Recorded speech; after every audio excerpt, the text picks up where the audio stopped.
Zona Cero. Llegan nuestros clásicos monográficos. La Zona Cero siempre cumple, fiel a su cita, por estas madrugadas inquietas de miércoles a jueves. Y aquí están nuestros eruditos, nuestros sabios, nuestros asesores, Carlos Canales y Jesús Callejo, que están hoy muy incendiarios, les veo muy pirómanos. No sé si van a pretender aquí montar un fuego, pero desde luego la combustión espontánea es el leitmotiv principal de esta madrugada. Vamos a hablar de las combustiones espontáneas, un asunto que siempre os ha llamado mucho la atención, que nos lo habéis solicitado, porque es curioso, ¿verdad? Es terrible ver cómo alguien puede arder delante de ti, sin motivo o causa aparente. Y lo más terrible es que incluso puede arder sin que su ropa se queme. Esta noche, combustiones espontáneas, vamos a abordarlas de una forma clara y directa. Don Jesús Callejo, muy buenas noches. Muy buenas noches. Usted arde poco, la verdad. Ardo poco, estoy poco quemado, todavía no tengo ese famoso síndrome del quemado. Un tipo frío, equilibrado. Pero huele a chamusquina. Don Carlos Canales, muy buenas noches. Buenas noches, vamos a hablar de la CHE. ¿Cómo de la CHE? La CHE, combustión humana espontánea. Creía que era la chuta aragonesa. No. Tú siempre tan práctico, Carlos. No, es una denominación que tiene ya unos años, casi 15, y bueno, parece bastante correcta. Es la traducción directa de la terminología británica, más que norteamericana, de este fenómeno tan increíblemente extraño, en España no reconocido por la ciencia oficial, pero que en el Reino Unido, y eso traigo algunos datos para poder comentarlos, empieza a ser considerado por los jueces, no tanto por la ciencia, que sigue negándolo curiosamente, pero sí por los jueces, puesto que lo que es evidente es que cuando se investiga a alguien que se acaba de quemar en el sillón de su casa, pues se ha quemado el sillón de su casa y no hay más historia. Vamos a empezar muy duros, Carlos, Sí. te veo animado. ¿La combustión espontánea se debe inscribir dentro de la parapsicología? De momento sí, por una sencilla razón. Es un fenómeno inexplicable a la luz de la ciencia actual, pero es un fenómeno que obviamente se puede comprobar puesto que deja huellas físicas. Desde ese punto de vista, y Jesús y yo somos abogados y ahora contaré algunos casos judiciales muy interesantes, sí. Es un fenómeno que si yo estuviera en la posición de un juez y me tuviera delante una combustión espontánea y la policía levantara un atestado o el forense de lo que haya ocurrido, no tendría más remedio que investigar el tipo de accidente que allí se ha producido. Si la ciencia no es capaz de dar una explicación plausible a lo que ha ocurrido, eso no quiere decir que el hecho no se haya producido. Jesús, por ahí. Siempre, me parece muy acertado. Jesús, siempre se ha asociado a la combustión espontánea, por lo menos en el ámbito anglosajón, pues bueno, con la ingesta de alcohol, ya sabes. Exactamente. Lo cual es erróneo. ¿Tiene algo que ver? Es erróneo. No tiene que ver de una forma directa, lo que no impide... Digamos, la ingesta abusiva de alcohol. Claro, y también se ha dicho que en personas obesas, en aquellas personas que acumulan muchísimas grasas, pero yo creo que son ese tipo de explicaciones de convención y que sirven un poco pues para atajar ese tipo de laguna que se genera alrededor de una muerte insólita y misteriosa. Por eso se trata en la Zona Cero, porque que alguien muera así, sin ningún tipo de explicación científica ni médica, pues no deja de sorprender. De ahí que también los jueces y en general, pues bueno, el Código Penal de forma indirecta no lo haya abordado, sencillamente porque no hay un elemento fiable, unos elementos tangibles para poder determinar la causa de la muerte. Entonces, en el parte médico de muchísimas de estas combustiones humanas espontáneas, lo que se decía era que la muerte obedecía a causas inexplicables. Claro. Normalmente siempre había encima algún supuesto testigo que se convertía en testigo de cargo y como sospechoso de algún posible homicidio. Y eso es lo que ha generado, fíjate, mucha literatura judicial, que es la que ha aportado algo de luz a este fenómeno, paradójicamente, porque realmente el que lo tenía que aportar es la literatura médica. Vamos a ofrecer, Jesús, si te parece, a nuestros oyentes, Eso es muy bueno. Sí, un caso clásico que represente bien a la combustión espontánea. Pues muy bien, hay muchísimos casos, se han registrado desde que se tiene constancia de ellos más de 300 casos. 300 casos. Registrados, hay muchísimos más, lo que pasa es que no suelen aparecer en los medios de comunicación. No, la gente puede decir 6.000 millones de seres humanos en el planeta Tierra, 300 casos son muy pocos. Claro, no son muchos, pero es desde que se están registrando, pero se están registrando desde el siglo XVII, sí. O sea que tampoco es un periodo excesivo. Lo que sí se ha llegado a una cierta conclusión dentro de lo que es los investigadores médicos es que se suele producir uno de estos casos cada 4 años. Eso es bastante significativo. Un caso clásico, me decías. Pues muy bien, vamos a hablar de uno de los más sorprendentes, uno que ocurrió el 1 de julio de 1951. Y le ocurrió a una norteamericana de 67 años, la señora María Resser. Vamos a situarnos. Estamos en el atardecer del 1 de julio de este año, de 1951.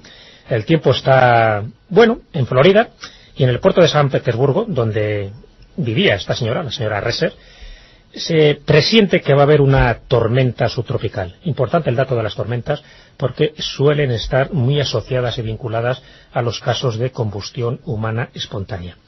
Hacia las 9 de la noche, la señora Carpenter, que era la propietaria de la casa en la que vivía la señora Reser, pasa a saludarla, encuentra a la anciana señora en bata, sentada en un sillón y fumando un cigarrillo. Ojo, que también esto siempre se ha explicado como diciendo son fumadores, bebedores y obesos. Lo acaba de decir mientras que yo he encendido un cigarrillo. Sí, efectivamente, porque me está llegando el humo. Bueno, está fumando un cigarrillo plácidamente, sentada en su sillón, y así es como la ve la señora Carpenter, que sería la arrendadora. Muy bien, ¿qué ocurre? En principio es la última persona que la ve con vida. A las 8 de la mañana siguiente, la señora Carpenter siente un olor a quemado que sale de la habitación de la señora Reser. Y cuando abre el departamento de la señora Reser, el pomo está tan caliente que la quema. O sea, ahí hay un indicio de que un incendio interior se había producido. Entra al final y encuentra el espectáculo dantesco, porque el departamento estaba vacío, todo cerrado, nadie pudo haber entrado ni salido, y se ve un círculo ennegrecido de cerca de 1,20 m de diámetro en el medio de la habitación. Quedan algunos resortes del sillón, las cenizas de un velador y las partes metálicas de una lámpara, y lo que resta de la arrendataria, es decir, de la señora Reser. Lo que se ve, y esto después quedó confirmado y cotejado por el informe médico, lo que se ve es un hígado carbonizado, unido a un fragmento de columna vertebral, un cráneo encogido al tamaño de una pelota de béisbol, un pie calzado con una pantufla de raso negro quemado hasta el tobillo y un montoncito de cenizas ennegrecidas. Nunca una combustión espontánea fue tan completa ni tan impresionante. Aquí tienes un caso clásico. Un caso clásico del año 51, ¿sí, Carlos? Claro, voy a contar uno más reciente que es muy interesante porque sí. John Heimer, que es un investigador del Departamento Criminal del Reino Unido, estuvo presente, en una investigación en Gwent, en Gran Bretaña, sobre un caso de combustión espontánea que ha generado, pues probablemente lo que es ahora mismo la teoría más moderna, que es la que él mismo sostuvo después de que acabara el proceso de investigación judicial del caso de Henry Thomas, que era un anciano de 73 años de edad. Cuando él ya llegó, enviado por el Departamento de Policía para que investigara lo que acababa de ocurrir en Gwent, se encontró con un anciano de 73 años de edad que había, en medio de una claridad de color anaranjada que se había producido por la sencilla razón de que la carne vaporizada y condensada que había cubierto toda la habitación había oscurecido la luz hasta el extremo de darle ese extraño tono anaranjado, pues se encontró con que la alfombra y la moqueta que estaban bajo el sillón en el cual se encontraba el cuerpo no habían sido quemados en absoluto. La verdad es que fue algo tan sorprendente que el forense destacado en la escena no tuvo más remedio que reconocer que el sillón había ardido solamente cuando el cuerpo estuvo ardiendo. Lo interesante es que Thomas, que no era fumador, fue, según el juez, porque tenían que sostener una teoría oficial, que es lo que motivó luego la investigación de Heimer, pues dijo que había caído hasta la hoguera con la cabeza, que había golpeado un grupo de hierros, que ese grupo de hierros a su vez había hecho que extendiera las piernas y a partir de ahí se quemó. Esa versión oficial que llevó el juez de instrucción y que fue la que marcó el veredicto, afectó tanto a Heimer que decidió hacer una investigación por su cuenta. Él sabía perfectamente, porque lo sabía, que el cuerpo, tal y como había sido encontrado, estaba completamente reducido a cenizas, menos curiosamente los pies y los calcetines, que estaban completamente intactos.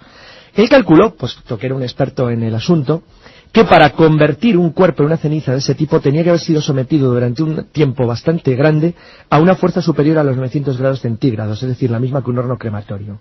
Sin embargo, sabía perfectamente que incluso en los hornos crematorios sería necesario, es decir, el mantener 24 horas un tipo de intensidad calorífica de ese nivel para poder llegar a hacer una ceniza blanca de este estilo.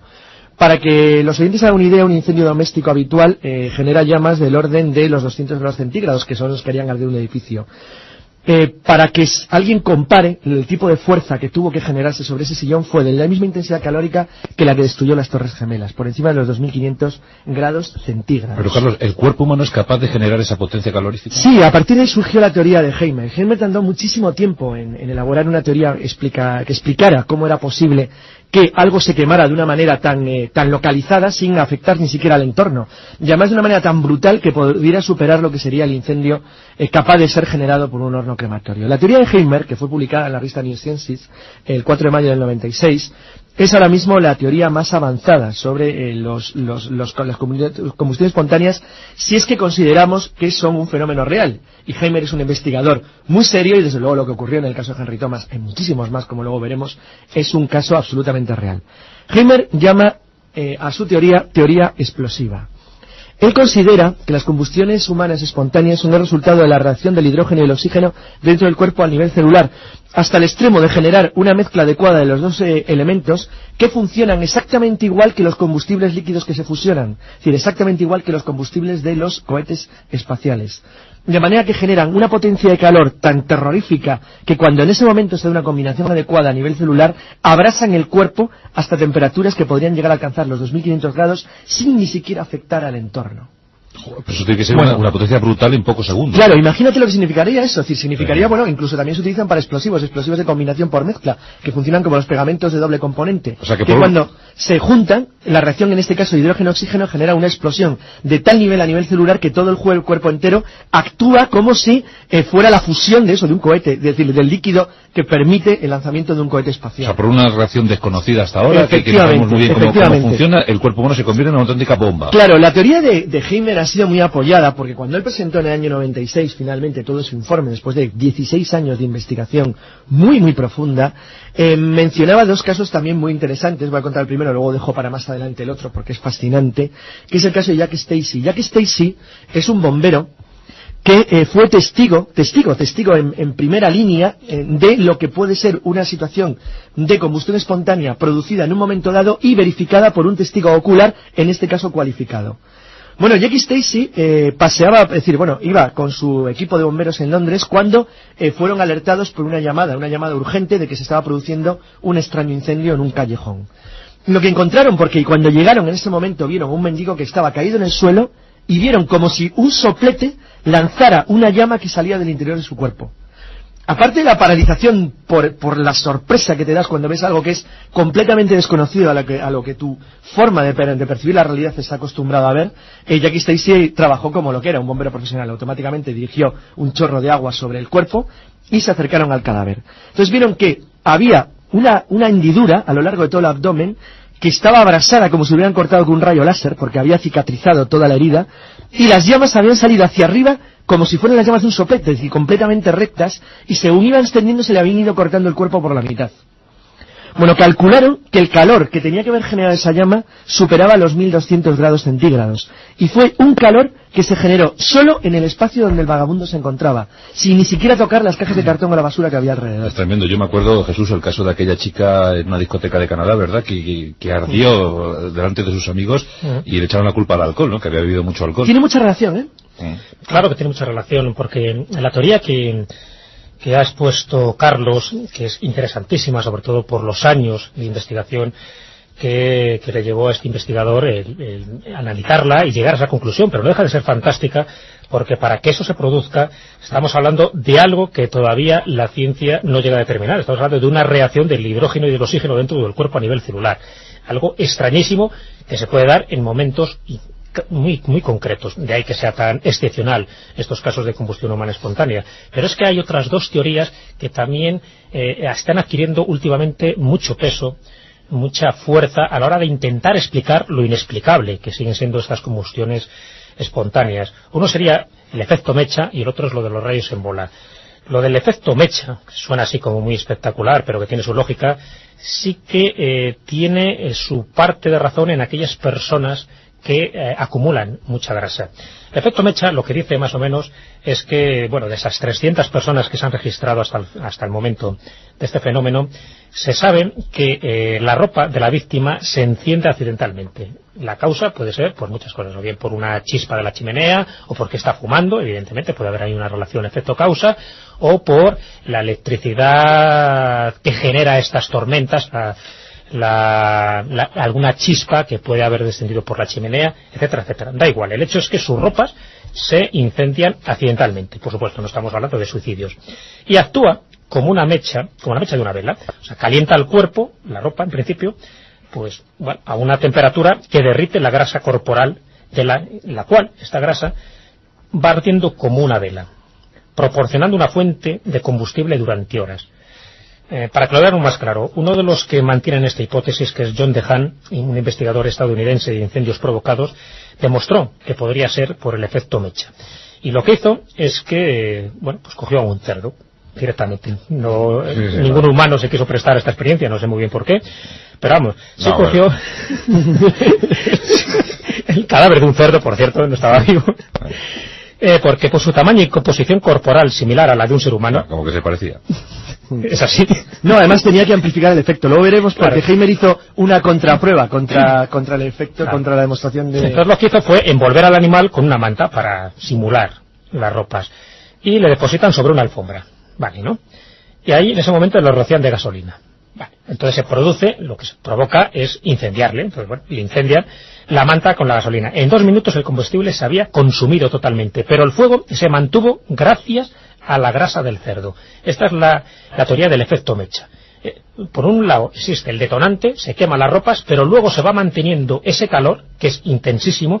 Se ha hablado, Carlos comentaba los 2.500 grados, pero después se ha rebajado, según otras teorías, a los 1.650 grados que serían necesarios para fundir los huesos humanos, y eso es lo que iría siendo como una fuente de combustible lenta, pero irremisible, de tal manera que te carbonizaría todo, hasta el punto que en las combustiones humanas espontáneas se ha llegado a algo que sería insólito y que no ocurre en los incendios normales, y es que se pueda reducir el cráneo de una persona, como el que contaba de la señora Resser, porque lo normal en un incendio es que el cráneo aumente de tamaño, incluso llegue a explotar, pero no que llegue a reducirse. Por cierto, Carlos, queremos saber si en esto de las combustiones espontáneas hay supervivientes, es decir, hay combustiones espontáneas parciales. Sí, lo hay. De hecho, voy a contar un caso muy curioso, el de Jack Angel, porque no solamente fue un superviviente, sino que se centró su caso, bueno, se convirtió de hecho en uno de los paradigmas de las posibles investigaciones de supervivencia a una combustión espontánea, pero todo falló, yo le diré por qué.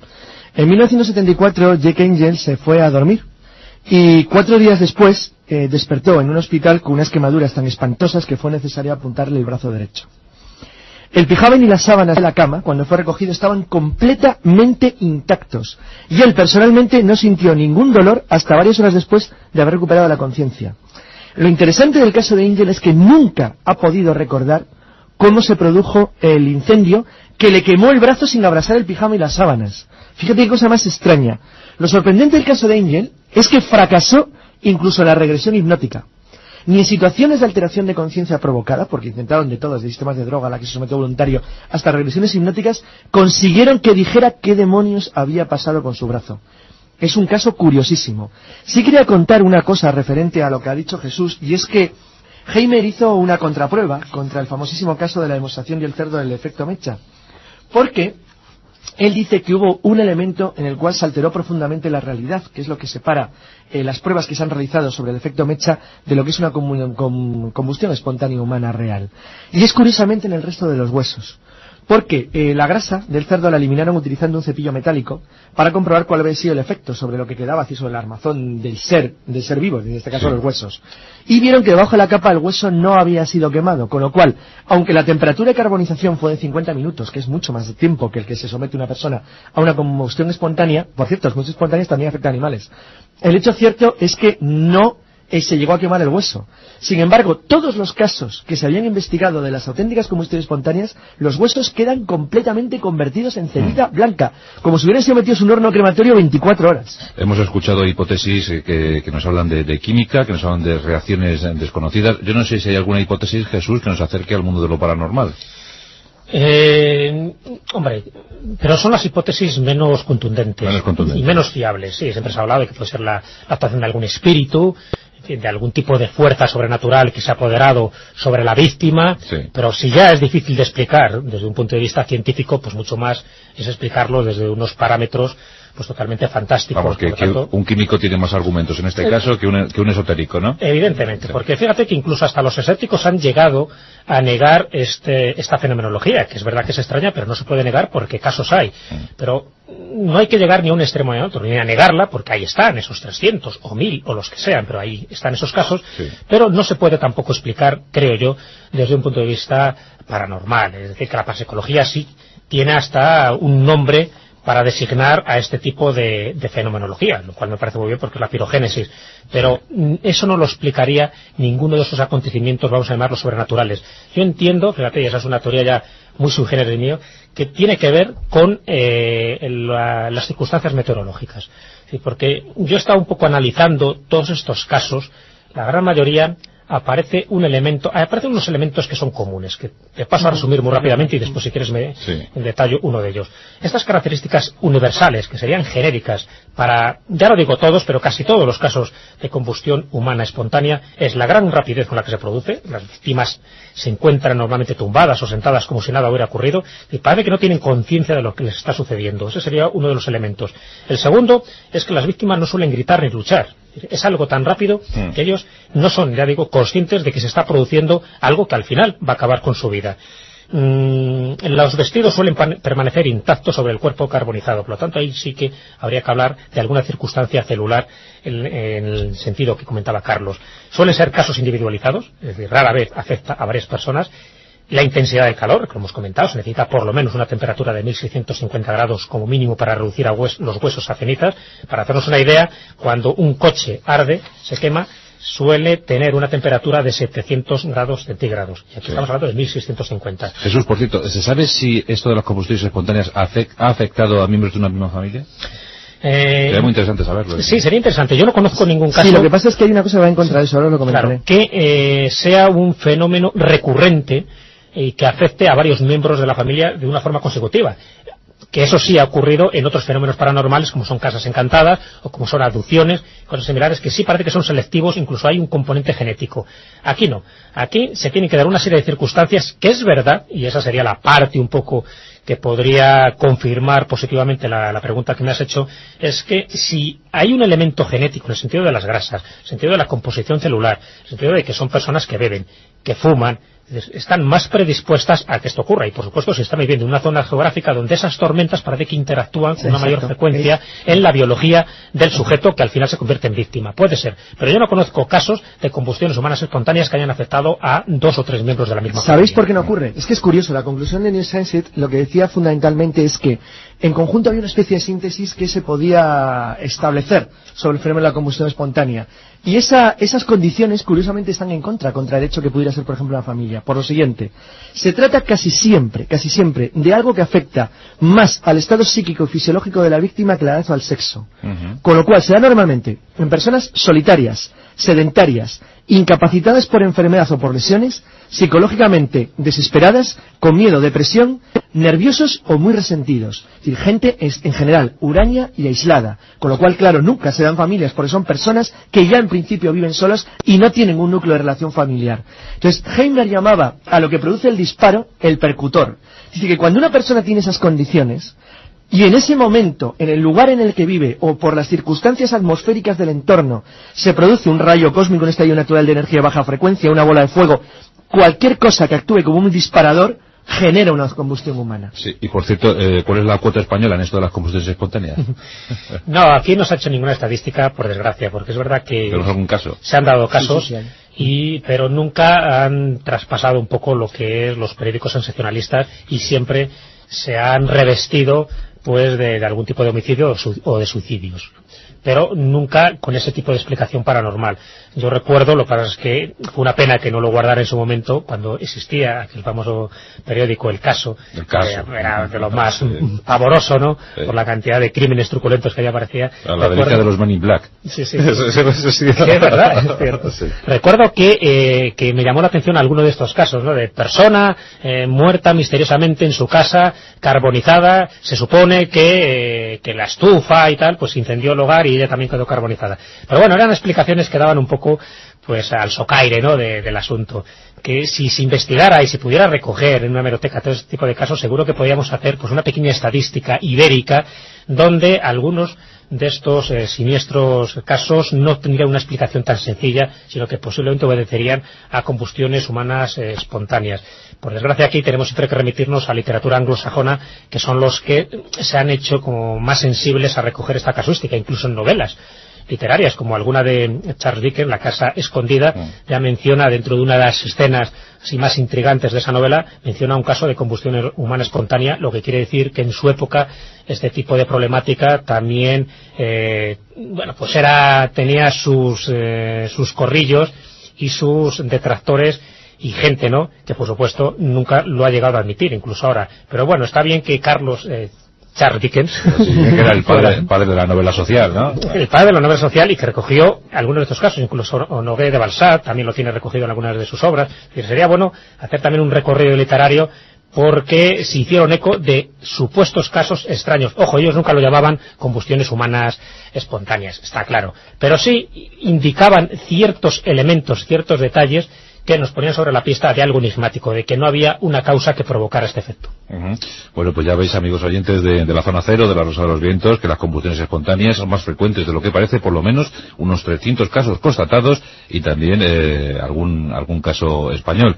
Pues yo recuerdo ahora mismo, Carlos, Jesús, recuerdo, ¿no os acordáis cuando lo del baúl del monje? Efectivamente, hay un caso de combustión espontánea año 52. Pero atribuido al alcohol, ¿no? Sí, pero la persona vivía justo al lado de donde se estaba produciendo los fenómenos de aportes, y un fenómeno poltergeist bastante espectacular. Eso a mí nos impresiona bastante. Sí. El hecho cierto es que nunca se le pudo encontrar una verdadera relación, porque después fue una lavandería, y durante el tiempo que fue la lavandería nunca pasó nada. O sea, claro, es que fíjate que habría que hablar, siempre nos hemos estado refiriendo a las CHES, esas que comentaba Carlos, que son combustiones humanas espontáneas, pero es que combustiones espontáneas se han producido también en inmuebles, en casas, en objetos, que eso también obedece a un origen incierto, a un origen enigmático, y eso no lo hemos tocado porque ahí forman parte de una forma directa con las casas encantadas. En ese caso, además, parece que lo que ardió fue un armario, y ese fue el armario el que abrazó a la persona que estaba durmiendo. No fue él el que ardió espontáneamente en la cama, sino que fue el armario, el objeto, el que se puso a arder. O que él estaba dentro del armario o algo de eso. Estaba dentro del armario y parece que él... Claro, los datos siempre son muy difusos, pero no es el que generó el incendio, sino que el incendio... No se atrevía a salir del armario. Bueno, no tuvo mucho tiempo para contar. En ese caso sí debería haber salido del armario, porque por lo menos podía haber contado la versión. Pero combustiones espontáneas las hay, como también decía Carlos, en los animales, en objetos, pero mucho más espectacular, que por eso nos hemos centrado en esta noche, es en las combustiones humanas espontáneas, donde todavía sigue siendo un enigma por dilucidar, y los rayos en bola, esa es la última teoría que ha intentado dar luz, pero que de por sí ya merece casi también un monográfico por las implicaciones que tienen los rayos en bolas, incluso en el mundo ufológico. Ha habido algún que otro ufólogo donde toda la casuística ufológica la ha intentado explicar con los rayos en bolas, con los rayos globulares o con las centellas. Pues últimamente las últimas investigaciones dicen que también tiene una relación directa, sobre todo de esa manera, como percutor, como lanzador de las condiciones psíquicas o físicas que comentábamos antes. ¿Cuándo se han dado todos los últimos casos de combustión? El último caso es de hace unos meses, en Estados Unidos, en Minnesota, me parece que en el mes de octubre. El último que estuvimos a punto de comentar aquí en la tertulia, pero por alguna razón no salió. Sí. O sea que casos, si es verdad que se producen cada 4 años, lo cual es bastante significativo, estamos hablando del que teníamos registrado, ¿de acuerdo? Es que hace más o menos un par de años estuvimos tocando también como monográfico las combustiones humanas espontáneas, y mencionamos un caso ocurrido el 24 de agosto de 1998 a Agnes Phillips, a una anciana de 82 años, en Bonona, en Australia, que murió carbonizada en el interior de un coche, fíjate, en el 98. Y en su momento ya comentamos, Carlos y yo, seguro que en el 92 se tendría que producir alguno de otros de estos casos siguiendo, en el 2002 siguiendo esta casuística extraña, pero bueno, que parece que obedece a cierta lógica, que cada 4 años por lo menos es un tema de porcentaje. Y mira tú por dónde, hace muy poco tiempo ha ocurrido este de Minnesota, que en parte confirmaría esta estadística de los 4 años. Yo creo que es estadística, pura y simplemente. Si ese es el número tan... Es que claro, aparentemente es muy reducido. No quiere decir que no haya más, lo que pasa es que se habrán dado cuenta los oyentes que citamos todos casos anglosajones. Sí. Es porque donde los seguros, las compañías de seguros y los jueces, por lo menos lo consideran, aunque luego los estiman siempre, pero lo consideran por lo menos como un hecho digno de ser investigado, y donde por tradición y por organización, en líneas generales estas cosas funcionan muy bien. Entonces recordemos, Carlos, que la ciencia todavía no se ha pronunciado. La ciencia no se ha pronunciado oficialmente, hay muchas teorías basadas, como ha dicho Jesús, en estallidos naturales de energía a baja frecuencia, en rayos en bola, en sistemas de combinación celular de hidrógeno y oxígeno que produzcan una especie de combustión interior, que es lo que defendió la teoría de la revista Nueva Ciencia, la de Heimer, pero el hecho cierto es que formalmente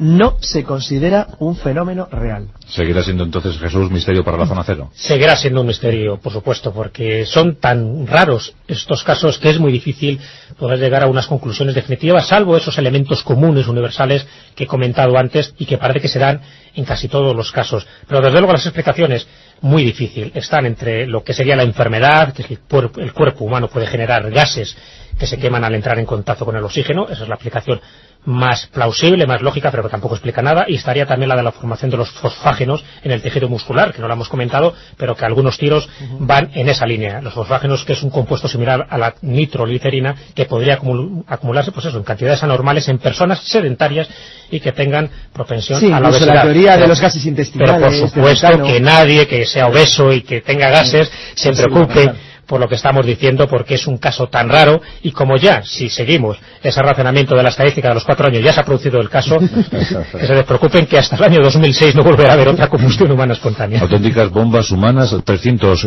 casos documentados a lo largo de los últimos siglos, un suceso extrañísimo, un cuerpo que pueda llegar a alcanzar más de 2.500 grados centígrados y arder en pocos segundos, como si fuera una auténtica bomba de calor. Son las combustiones espontáneas, argumento principal de nuestro monográfico Zona Cero en esta madrugada tan calentita. Parece que huele a chamusquina. Jesús. ¡Jesús! Yo no he sido, de verdad. Apágate. Muchas gracias, Jesús. Muchas gracias, Carlos. Hasta el próximo domingo. Hasta el próximo día.